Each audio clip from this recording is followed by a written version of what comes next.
Welcome to top news. AP సార్వత్రిక ఎన్నికల్లో అధికార వైసీపీకి పరాజయం తప్పదని, అసహనంతోనే హింసకు పాల్పడుతున్నారని జనసేన పార్టీ ప్రధాన కార్యదర్శి నాగబాబు అన్నారు. ఎన్నికల తర్వాత రాష్ట్రంలో నెలకొన్న ఆందోళనకర పరిస్థితులను నాగబాబు ప్రస్తావించారు. ఈవీఎంలు ఉన్న స్ట్రాంగ్ రూమ్స్ దగ్గర భద్రత పెంచాలని ఎన్నికల సంఘాన్ని కోరారు. హింసకు పాల్పడ్డ వైసీపీ నేతలే ఎన్నికల సంఘాన్ని పోలీసులు నిందించడం విడ్డూరంగా ఉందన్నారు. దొంగే దొంగ అని అరిచినట్టుగా వైసీపీ నేతల తీరు ఉందని ఆయన ఎద్దేవా చేశారు. కోపం కూడా అసలు కోపం దానికి రాదు.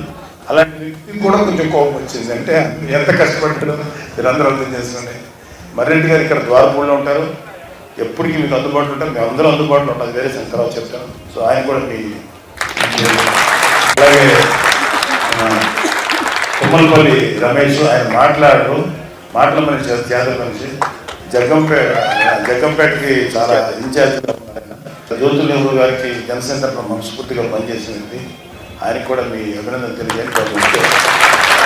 జనసేనకి ప్రజారాజ్యం పార్టీ ఎప్పుడుతున్నారు, తర్వాత జనసేనలో చక్కగా జనసేన కార్యక్రమాలు చేస్తారు. ఇక్కడ ఉన్న మానస కానీ, తర్వాత ఇక్కడ ఉన్న పెద్దవాళ్ళందరూ వీళ్ళందరినీ చూస్తున్నారు. రాజు, నేను అందరూ నాకు ముఖ్యంగా నేను మాట్లాడాల్సింది మీ గురించి. మీరనేవాళ్ళు కనుక ఈరోజు బూత్ లెవెల్లో కష్టపడి పనిచేయకపోయింటే మాకు అంటే ఎంత అద్భుతంగా పనిచేశారంటే మీరు. అది 2019లో జరగల, ఇవాళ పిఠాపురం అది సాధ్యమైంది. అద్భుతంగా ఒకళ్ళెవరో ఫోన్ చేసి, ఏమండి మధ్యాహ్నం ఫోన్ చేసి 4 o'clockకి 3 o'clock మన వాళ్ళకి అప్పుడే సంబరాల్లో పడిపోయారండి, అందరూ వచ్చేసి ఆడుతున్నారంటే చెప్పాను. బూత్ లెవెల్లో పనిచేస్తున్న ఏ జనసేన కూడా బయటకు రాలేదు, అక్కడే ఉన్నారు, కష్టపడి పనిచేశారు. ఈవీఎంలు స్ట్రాంగ్ రూమ్లోకి వెళ్ళి లాక్స్ దాకా ఉంటారు. బయట హడావిడి లేకపోతే ఎంజాయ్ చేసింది మన ఈ బూత్లో పనిచేయని జన సైనికులు ఉంటారు. వాళ్ళ సంతోషాన్ని మేమే అక్కడ అవుతాం ఉంటుంది. వాళ్ళు హ్యాపీ దొరుకుతున్నారు, అరుస్తున్నారు. ఏం చేస్తాం, చెప్తాం. అరే బాబు కొంచెం నిదానం ఉన్నాడని మాకు తెగ వచ్చేస్తున్నాయి పెద్దల నుంచి కాల్స్. ఒక పెద్ద డిపార్ట్మెంట్ నుంచి ఫోన్ చేశారు ఆయన, సార్ మేము కుర్రోళ్ళు కండువా వేసుకున్నారు సార్. నేను అనుకున్నాను తెల్లక, మాకు జనసేన కండువా ఉంటుంది తెల్లగా. అది అనుకుని ఎవరు కండువాలు వేసుకోవద్దు. తర్వాత వచ్చి మనవాళ్ళు ఏమన్నారంటే కండువాలు తీసేయమంటే మీరు ఫ్యాన్ తీసేయండి అన్నారు వీళ్ళు.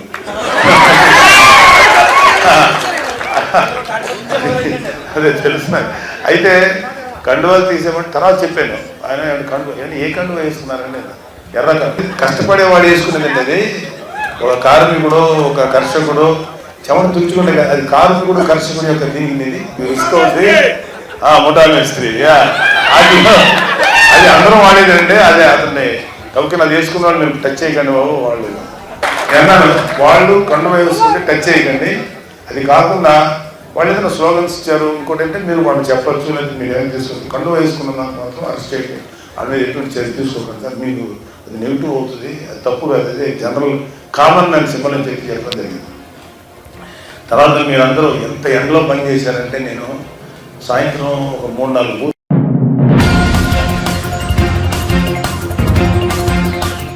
ఏపీ అసెంబ్లీ ఎన్నికలు ముగిసిన అనంతరం తొలిసారి సీఎం జగన్మోహన్ రెడ్డి బయటకు రానున్నారు. విజయవాడ బెంజ్ సర్కిల్లో ఉన్న ఐపాక్ సంస్థ ఆఫీసును ఆయన సందర్శించనున్నారు. అసెంబ్లీ ఎన్నికల్లో వైఎస్ఆర్సీపీకి వ్యూహాకర్తగా వ్యవహరించిన ఐపాక్ సంస్థ ప్రతినిధులతో ఆయన ముచ్చటించనున్నారు. ఏపీ అసెంబ్లీ, లోక్సభ ఎన్నికల్లో వైసీపీ కోసం కృషి చేసిన బృందానికి ఆయన కృతజ్ఞతలు చెప్పనున్నారు. బృంద సభ్యులకు కొన్ని బహుమతులకు అందజేయనున్నారని సమాచారం. మధ్యాహ్నం 12 గంటల సమయంలో ఐపాక్ కార్యాలయానికి చేరుకుని దాదాపు 30 నిమిషాల పాటు వారితో జగన్ మాట్లాడనున్నారు.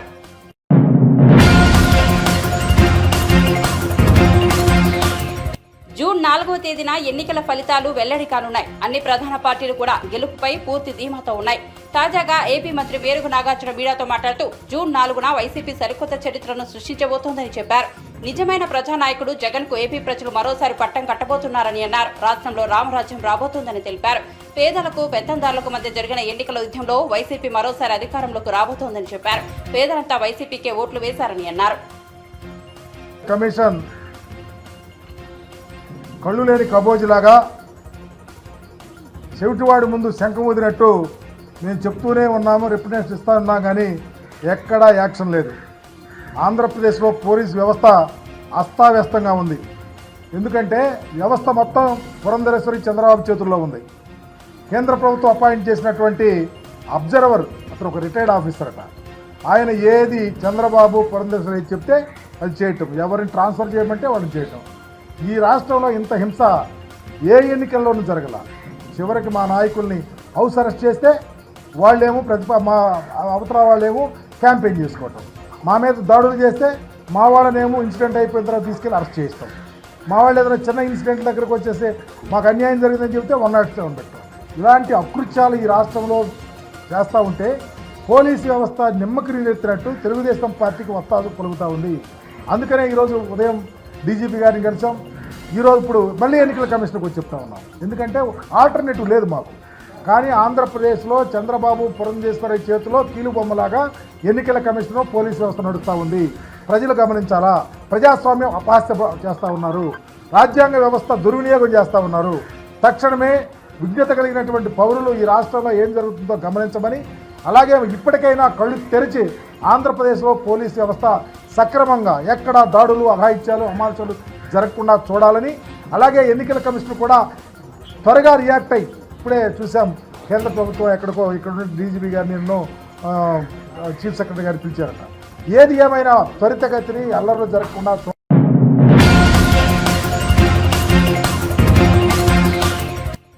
ఏపీలో ఈసారి భారీగా పోలింగ్ నమోదైన విషయం తెలిసిందే. బుధవారం సీఈఓ ముఖేష్ కుమార్ మీనా ప్రత్యేకంగా మీడియా సమావేశం నిర్వహించి రాష్ట్రంలో నమోదైన పోలింగ్ వివరాలను వివరించారు. రాష్ట్రంలో మొత్తంగా 81.86% పోలింగ్ నమోదైనట్లు తెలిపారు. ఇందులో ఈవీఎంల ద్వారా 80.66%, పోస్టల్ బ్యాలెట్తో 1.2% పోలింగ్ నమోదైందని వెల్లడించారు.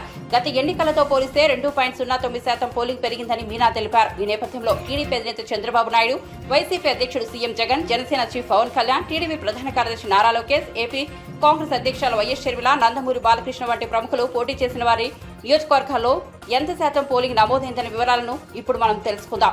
మాజీ సీఎం చంద్రబాబు పోటీ చేసిన కుప్పం నియోజకవర్గంలో 85.87% పోలింగ్ నమోదైంది. ఇక ఏపీ సీఎం జగన్మోహన్ రెడ్డి పోటీ చేసిన పులివెందులలో 81.34% పోలింగ్ నమోదైతే, జనసేనాని బరిలో నిలిచిన పిఠాపురం నియోజకవర్గంలో 86.36% పోలింగ్ నమోదు కావడం విశేషం. టీడీపీ నేత నారా లోకేష్ పోటీ చేసిన ఈ మంగళగిరిలో 85.74% ఓటింగ్ జరిగింది. అలాగే నందమూరి బాలకృష్ణ బరిలో ఉన్న హిందూపురం నియోజకవర్గంలో 77.82% పోలింగ్ నమోదు కాగా, షర్మిల కాంగ్రెస్ ఎంపీగా అభ్యర్థిగా పోటీ చేసిన కడపలో 78.73% పోలింగ్ జరిగింది.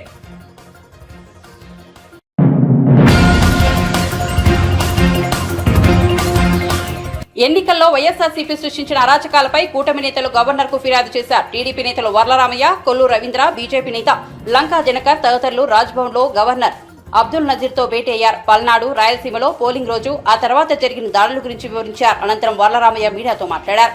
ఏపీలో ఎన్ని అరాచకాలు జరిగాయో గవర్నర్కు ఆధారాలతో సహా వివరించాం. వైఎస్ఆర్సీపీతో కుమ్మక్కై పోలీసులు ఎలా వ్యవహరించారో వీడియోలు చూపించాం. మాచర్ల, నరసరావుపేట, చంద్రగిరి, తాడిపత్రిలో జరిగిన దారుణాలను ప్రస్తావించాం. ఏపీలో ఇంత అరాచకం జరిగింది కాబట్టి సీఎస్, డీజీపీలను ఎన్నికల సంఘం ఢిల్లీ పిలుస్తోంది. ప్రజలు వైఎస్ఆర్సీపీను తిరస్కరించారనే విషయం జగన్కు అర్థమైంది. ఓటమి ఖాయమనే విషయం అర్థమై ప్లాన్ బి అమలు చేశారు. క్యూలో ఉన్న ఓటర్లను భయపెట్టారు. పోలింగ్ కేంద్రాల వద్ద అల్లర్లు సృష్టించారు. హింసను ప్రేరేపించి పోలింగ్ శాతాన్ని తగ్గించాలని చూశారు. ఎన్నికల తర్వాత కూడా గొడవలు కొనసాగాయి. తిరుపతిలో పులివర్తి నానిపై హత్యాయత్నం చేశారని వెల్లడించారు. ప్లాన్ బి అంటే అరాచకం. ఇదంతా ముందుగా వాళ్ళు ప్లాన్ చేసుకున్న కుట్రలో భాగం. అది ప్లాన్ బి. అరాచకం మొదలుపెట్టారు. పోలింగ్ బూతులు క్యాప్చర్ చేయాలని మొదలుపెట్టారు. పోలింగ్ బూత్లో ఎక్కువ మంది తెలుగుదేశం పార్టీకి సానుభూతి పరులు, ఓటర్స్ కనపడితే అక్కడ విధ్వంసం సృష్టించడానికి ప్రయత్నం చేశారు. ఈ రకంగా అలజడి సృష్టించి వాళ్ళ ఓట్ల వరకు వాళ్ళు వేయించుకొని మిగతా ఓట్లు పోలింగ్ బూత్లోకి రాకుండా, ఓట్లు వేయకుండా చూడాలని ప్లాన్ బిని ప్రవేశపెట్టారు. కానీ ఓటర్లందరూ కూడా అకుంఠితమైన దీక్షతోటి, అచంచలమైన విశ్వాసంతో ఈ నరరూప రాక్షసుడు వెళ్ళిపోవాలి, చంద్రబాబు గారు రావాలి, ఆ ఎన్డీఏ కూటమి రావాలి, అప్పుడే ప్రజాస్వామ్యం రాష్ట్రంలో పరిఢవిల్లుతుంది, అప్పుడే రాజ్యాంగపరమైన పరిపాలన వస్తుంది, అప్పుడే ప్రజా పరిపాలన వస్తుందన్న నమ్మకంతో వాళ్ళు చూపించిన ఆశలకి ఆశపడలేదు. వాళ్ళు ప్రలోభపెట్టారు, ప్రలోభపడలేదు. వాళ్ళు భయపెట్టారు, భయపడలేదు. కర్రలతో కొట్టారు, భరించారు. రక్తం ధారలుగా కారుతున్నా కూడా భరించారు, ఓర్పుగా వెళ్ళి ఓటు వేశారు. మరి ఒక మహిళ తల చితికిపోయినా కూడా నేను ఓటు వేయాల్సిందని ఆ మహిళ చెయ్యి అడ్డం పెట్టుకొని పోలింగ్ బూత్లోకి వెళ్తే నరహంతకులైన వీళ్ళ గుండె మనస్సు కరగలేదు. అంతటి దుర్మార్గులు వాళ్ళు. రాష్ట్రమంతా కూడా అన్ని చోట్ల అరాచకం సృష్టించారు, దౌర్జన్యం సృష్టించారు. ఓడిపోతూ ఉన్న నిరాశ నిస్పృహలు వాళ్ళకి వెంటాడుతూ ఉన్నాయి.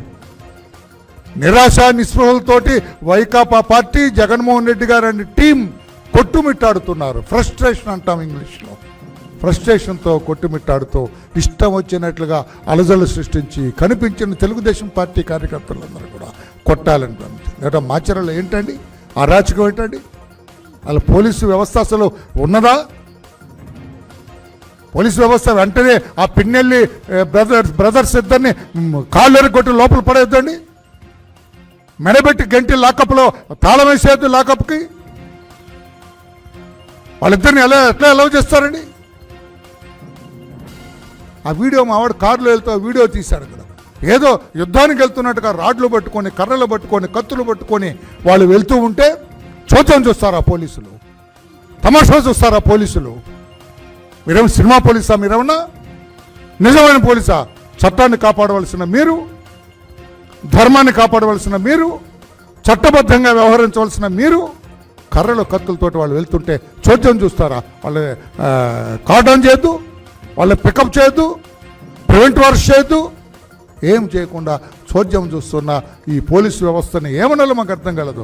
ఎలాగో వాళ్ళు బయట తిరిగి అర్హత ఏముంది? పిన్నెల్లి బ్రదర్స్కి కాళ్ళు ఎరగొట్టి లోపల పడేయాల్సింది పోయి ఎలా చేస్తారా? అక్కడ చంద్రగిరిలో ఆ నాని అతను చాలా డొసైల్ మ్యాన్, చాలా మెతక మనిషి, మంచివాడు అతను ఇష్టం ఆయన చంపాలని ప్రయత్నం చేశారు. That is a clear case of attempt to kill him. అతను చంపడానికి ప్లాన్ చేశారు. ఎందుకంటే ఆ చెవిరెడ్డి ఫ్యామిలీ, చెవిరెడ్డి తండ్రి కొడుకు ఓడిపోతున్నారు అక్కడ. వాళ్ళకి స్పష్టంగా తెలుసు తాము ఓడిపోతున్నామని. అందుకే మా నాయకుడు నానిని లేపేద్దామని ప్లాన్ చేశారు. పోలీసులు చోద్యం చూస్తున్నారు.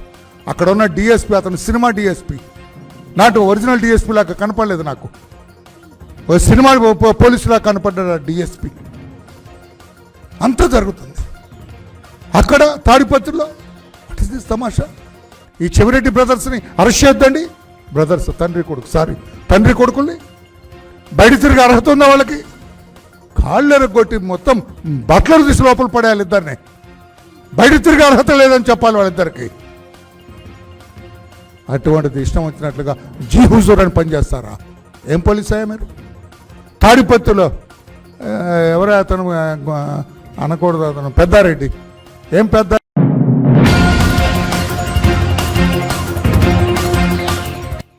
వేసవి తాపంతో ఉక్కిరిబిక్కిరి అవుతున్న దేశ ప్రజలకు భారత వాతావరణ విభాగం చల్లటి కబురు చెప్పింది.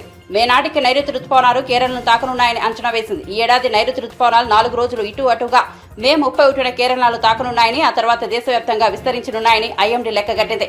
ఈ మేరకు బుధవారం అంచనాలను వెల్లడించింది. నైరుతి రుతుపవనాలు మే 1న కేరళను తాకడం ముందస్తు కాదని, సాధారణ తేదీకి సమీపంగా ఉందని IMD director general Mrutyunjay Mohapatra వెల్లడించారు. కాగా వ్యవసాయ సాధికారత భారత ఆర్థిక వ్యవస్థకు నైరుతి రుతుపవనాలు చాలా ముఖ్యమైనవి. నైరుతి రుతుపవనాల ప్రభావంతో దేశవ్యాప్తంగా 4 నెలల పాటు వర్షాలు కురుస్తాయి. కాగా ఈ ఏడాది సాధారణం కంటే అధిక వర్షపాతం నమోదవుతుందని గత నెలలో ఐఎండీ అంచనా వేసిన సంగతి తెలిసిందే.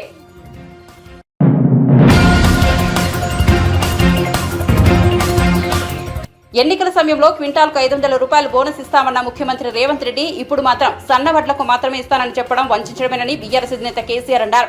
రాష్ట్రంలో 90% రైతులు దొడ్డు వడ్లనే పండిస్తారనే విషయం అందరికీ తెలిసిందే అన్నారు. ఈ విషయం ప్రభుత్వానికి తెలిసి కూడా దొడ్డు వడ్లు పండిస్తే బోనస్ ఇవ్వబోమని ఎలా చెబుతుందని ప్రశ్నించారు. వరి వేసిన వారందరికీ 500 రూపాయలు బోనస్ ఇవ్వాలని డిమాండ్ చేశారు.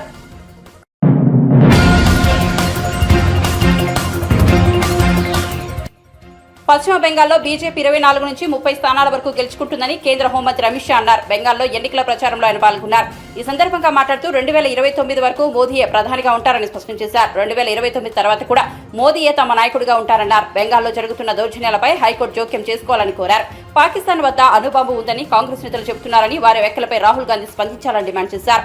సందేశ్ ఖాళీ ఘటన విషయంతో మమతా బెనర్జీపై ఆగ్రహం వ్యక్తం చేశారు. మత ప్రాతిపదికన మహిళలపై బెంగాల్లో దాడులు జరుగుతున్నాయని మండిపడ్డారు. ये दोनों के बीच में सेरामपुर वालों आपको तय करना है कि देश किसको दे। एक और 12 लाख करोड़ के कपड़े घोटाले भ्रष्टाचार करने वाला ये इंडी अलायंस है, और दूसरी ओर सीएम और पीएम रहते हुए 23 साल तक जिस पर 25 पैसे का भी आरोप नहीं लगा, ऐसे नरेंद्र मोदी। एक और थोड़ी गर्मी बढ़ते ही छुट्टी मनाने जाने वाले राहुल बाबा है, थाईलैंड जाते हैं, बैंकॉक जाते हैं, और दूसरी ओर 23 साल तक दीपावली के दिन भी सेना के जवान के साथ मिठाई खाने वाला नरेंद्र मोदी है। भाइयों बहनों, कबीर शंकर बोस को उसके नाम के सामने जो कमल का निशान है, वो पवित्र पद्म फूल पर जब आप वोट दोगे, इनको दिया हुआ एक एक वोट नरेंद्र मोदी जी को प्रधानमंत्री बनाने वाला। भाइयों बहनों, आप तय करो कि आपको खुद को करोड़पति बनाने वाले इंडी अलायंस चाहिए या 3 करोड़ लखपति दीदी बनाने वाला नरेंद्र मोदी। आपको ये इंडी अलायंस की चाइनीज गारंटी चाहिए या मोदी जी के कंक्रीट वादे। बंगाल वालों, आपको तय करना है, आपको घुसपैठिए चाहिए या सीए से हमारे शरणार्थी भाइयों को नागरिकता देने वाला नरेंद्र मोदी। आपको वोट फॉर जिहाद चाहिए या वोट फॉर विकास। भाइयों बहनों, मैं आपको गारंटी देता हूं, श्रीरामपुर में कबीर बोस को जिता दीजिए, बंगाल में एक भी घुसपैठिया छोड़िए, परिंदा भी पैर न मार पाए, ऐसा बंगाल हम बनाए। हम इस सिंडिकेट को खत्म कर देंगे, माफिया को खत्म करेंगे और कट मनी को भी समाप्त करने का काम नरेंद्र मोदी सरकार करेगी। भाइयों बहनों, बंगाल वाले भाइयों बहनों, श्रीरामपुर के भाइयों, मुझे बताओ, ये राम मंदिर बनना चाहिए था या नहीं बनना चाहिए था? अरे रोड तक जोर से बोलो, बनना चाहिए था या नहीं बनना चाहिए था? 70 साल तक कांग्रेस, तृणमूल कांग्रेस, कम्युनिस्ट सभी लोग राम मंदिर को अटका कर, लटका कर, भटका कर बंगाल वालों ने 18 सीटें दे दी। मोदी जी दूसरी बार प्रधानमंत्री बने। एक 5 ही साल में मोदी जी ने केस भी जीता, भूमि पूजन भी किया और 22 जनवरी को प्राण प्रतिष्ठा कर जय श्री राम।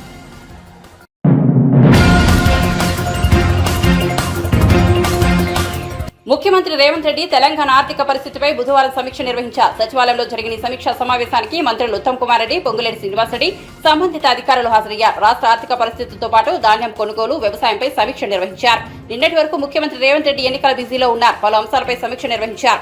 ప్రధానంగా తడిసిన ధాన్యాన్ని కొనుగోలు చేయడానికి నిరాకరిస్తున్న నేపథ్యంలో ఈ అంశంపై చర్చించారు. ఎక్కడా త్రాగునీరు సమస్యలు తలెత్తకూడదని అధికారులను ఆదేశించారు. తడిసిన ధాన్యాన్ని ప్రభుత్వమే కొంటుందని స్పష్టం చేశారు.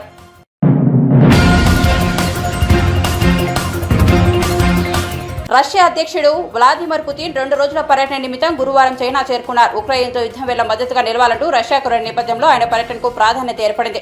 పర్యటనలో భాగంగా చైనా అధ్యక్షుడు జీ జిన్పింగ్తో పుతిన్ భేటీ కానున్నారు.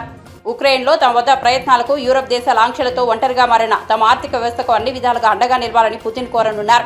రష్యా అధ్యక్షుడిగా మార్చిలో తిరిగి ఎన్నికయ్యాక పుతిన్కు ఇదే తొలి విదేశీ పర్యటన కావడం గమనార్హం. అయితే 6 నెలల వ్యవధి కాలంలో చైనాకు వెళ్లడం ఇది రెండోసారి. ఉక్రెయిన్లో సైనిక దాడికి వ్యతిరేకంగా పశ్చిమ దేశాలు రష్యాపై తీవ్రమైన ఆర్థిక ఆంక్షలు విధించిన విషయం తెలిసిందే. దీంతో చైనాపైనే రష్యా ఎక్కువగా ఆధారపడుతోంది.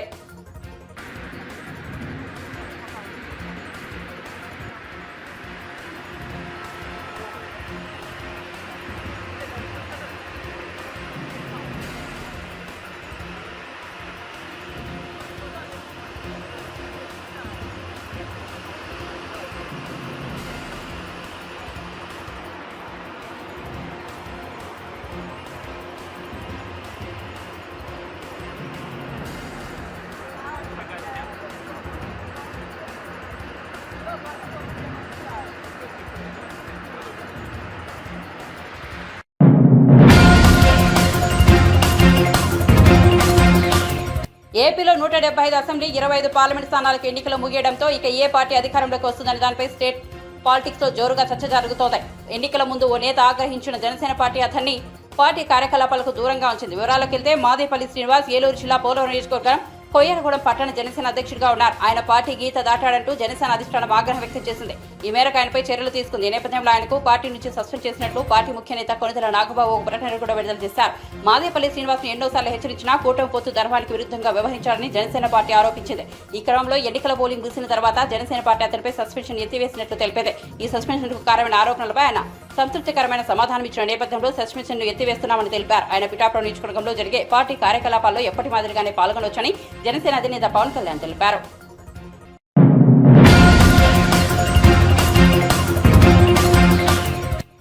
కాంగ్రెస్ అగ్రనేత రాహుల్ గాంధీ ఇటీవల యూపీలోని రాయ్బరేలీలో స్థానిక బార్బర్ షాప్ ను సందర్శించిన సంగతి తెలిసిందే. ఈ సందర్భంగా అక్కడ ఆయన తన గడ్డం ట్రిమ్ చేయించుకుని అందరిని ఆశ్చర్యపరిచారు. ఇందుకు సంబంధించిన ఫోటోలు సోషల్ మీడియాలో వైరల్ గా మారడంతో రాహుల్ గాంధీ సింప్లిసిటీపై జోరుగా చర్చ జరుగుతోంది. ఇదిలా ఉంటే రాహుల్ గాంధీ వచ్చి వెళ్ళాక ఈ షాప్ నిర్వాహకులు కొత్త తలనొప్పి వచ్చి చేరింది.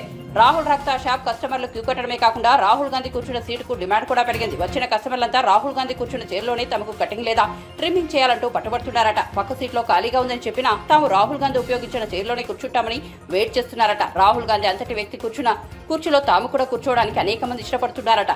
ఇక్కడ ఉన్న డిమాండ్ను చూస్తుంటే ఈ కుర్చీ ఎక్కడ దొంగతనం అవుతుందో అనే సందేహాలను వ్యక్తమవుతోందని షాప్కు వచ్చిన కస్టమర్లు ఫన్నీగా చెబుతున్నారు.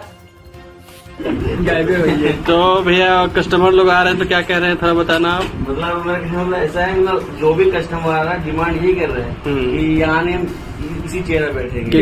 राहुल जी बैठे थे। राहुल जी बैठे थे तो उनका भी मन कर रहा है कि इसी में बैठे, हम भी से बैठ के बाल कटाया शायद भविष्य हमारा। आप भी बोले थे क्या कि हम इसी पर बैठे? हाँ, हमने भी यही बात बोली कि हम भी इसी चेयर में बैठे। फिर जब हम बैठे तो हमें महसूस हो बहुत अच्छा लगा। हमने मतलब सोच के मुझे ये फील हुआ कहीं ऐसा ना कि आप ये बाल कटा के जा रहे इसी चेयर में और रात में कोई चोरी कर लीजिए, चेयर न रहे आपके।